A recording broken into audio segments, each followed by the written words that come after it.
ഈ തിരഞ്ഞെടുപ്പിൽ എൽഡിഎഫിന് കുറ്റ്യാടിയിൽ വൻ മുന്നേറ്റമുണ്ടാകുമെന്ന് എൽഡിഎഫ് സ്ഥാനാർത്ഥി കെ.പി. കുഞ്ഞമുതുകുട്ടി മാസ്റ്റർ പറഞ്ഞു.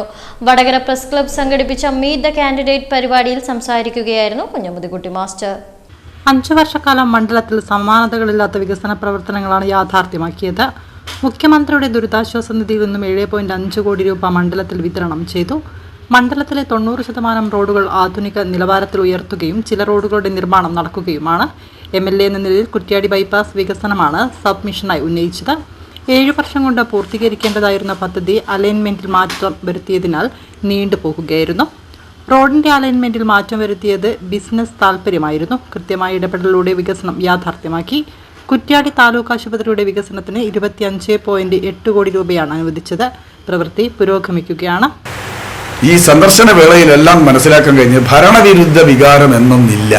വികസനത്തോട് താല്പര്യപൂർവ്വമാണ് എല്ലാ തലത്തിലുമുള്ള, കക്ഷി രാഷ്ട്രീയമൊന്നും അതിനില്ല, എല്ലാ തലത്തിലുമുള്ള സാധാരണ ജനങ്ങൾ നോക്കിക്കാണുന്നത് എന്നത് പ്രത്യേകം എടുത്തു പറയേണ്ട ഒരു കാര്യമാണ്. അതുകൊണ്ട് വളരെ LDFിനെ സംബന്ധിച്ചിടത്തോളം വളരെ ആശാവഹമായ ഒരു സാഹചര്യമാണ് കുറ്റ്യാടി മണ്ഡലത്തിലുള്ളത്. ഒരു വൻ മുന്നേറ്റം തന്നെ ഈ തെരഞ്ഞെടുപ്പിൽ LDFിന് ഉണ്ടാകുമെന്ന കാര്യത്തിൽ ഒരു സംശയവുമില്ല.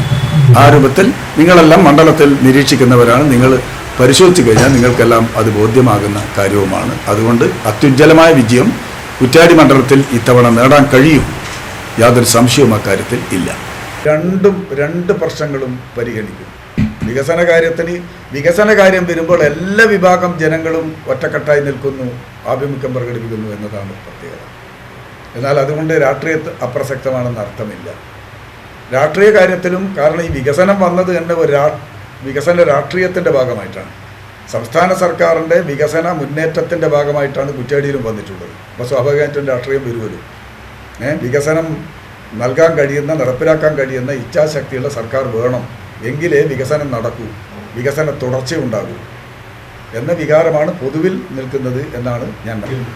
ജലനിധി പദ്ധതി കേന്ദ്ര ഗവൺമെൻറ് മാത്രം പദ്ധതിയാണോ? 50% കേന്ദ്രവും 50% സംസ്ഥാനവും. സംസ്ഥാനത്തിന് തന്നെ തദ്ദേശ സ്വയംഭരണ വകുപ്പിൻ്റെ ഇതുണ്ട്, ഗുണഭോക്താക്കളുടെ വിഹിതമുണ്ട്. ഗുണഭോക്താക്കളുടെ വിഹിതത്തിൻ്റെ പേരിലാണ് എൻ്റെ മണ്ഡലത്തിലുള്ള പല പഞ്ചായത്തുകളും ഈ പ്രോജക്റ്റ് ഏറ്റെടുക്കാതിരുന്നത്. കാരണം 10% വഹിക്കാൻ കഴിയില്ല വരുമാനം കൊണ്ട്. അവസാനം സംസ്ഥാന സർക്കാർ എന്ത് തീരുമാനിച്ചു? അവർ വഹിക്കണോ ഒന്നും നോക്കണ്ട, അത് സംസ്ഥാന സർക്കാർ വഹിച്ചു കൊള്ളുമെന്ന ധാരണയുടെ അടിസ്ഥാനത്തിലാണ് എടുത്തത്. ഞാൻ എൻ്റെ ഇടപെടലിൻ്റെ ഫലമായിട്ടാണ് 8 പഞ്ചായത്തിലും പ്രോജക്റ്റ് ഏറ്റെടുപ്പിക്കാൻ കഴിഞ്ഞത്. ഏത് കേന്ദ്രാവിഷ്കൃത പദ്ധതി എന്ന് പറയുന്നത് അതല്ലേ? എവിടെ ജലനിധി നടപ്പിലാക്കണം, എവിടെ നടപ്പിലാക്കണ്ട, അത് ഇംപ്ലിമെൻറ്റേഷൻ സംസ്ഥാന സർക്കാരാണ്. നിങ്ങൾ നടപ്പിലാക്കി കഴിഞ്ഞാൽ 50% ഫണ്ട് തരുമെന്നേ ഉള്ളൂ. എല്ലാ പദ്ധതിയും അങ്ങനെയല്ലേ. PMGSY പദ്ധതി എന്ന് പറഞ്ഞാൽ അതല്ലേ? വീട് നിർമ്മാണത്തിൽ ചെറിയൊരു വിഹിതം കേന്ദ്രത്തിൻ്റെ, ഏതിലാ വിഹിതമില്ലാത്തത്? അതെങ്ങനെ കേന്ദ്രത്തിൻ്റെ ഇത് മാത്രമോ? 50% സംസ്ഥാനത്തിൻ്റെതല്ലേ? ഞാൻ ഇടപെട്ട് 8 പഞ്ചായത്തിലും ഈ ജലനിധി പദ്ധതി, അതിൽ 100% വീടിൽ വെള്ളം എത്തിച്ചിട്ടുണ്ട്. നിങ്ങൾ അറിയുമെന്നറിയാലോ, കുന്നമല്ലൂർ അല്ല ജലജീവൻ പദ്ധതിയിൽ 100% വെള്ളം എത്തിച്ച പഞ്ചായത്താണ് കുന്നമല്ലൂർ.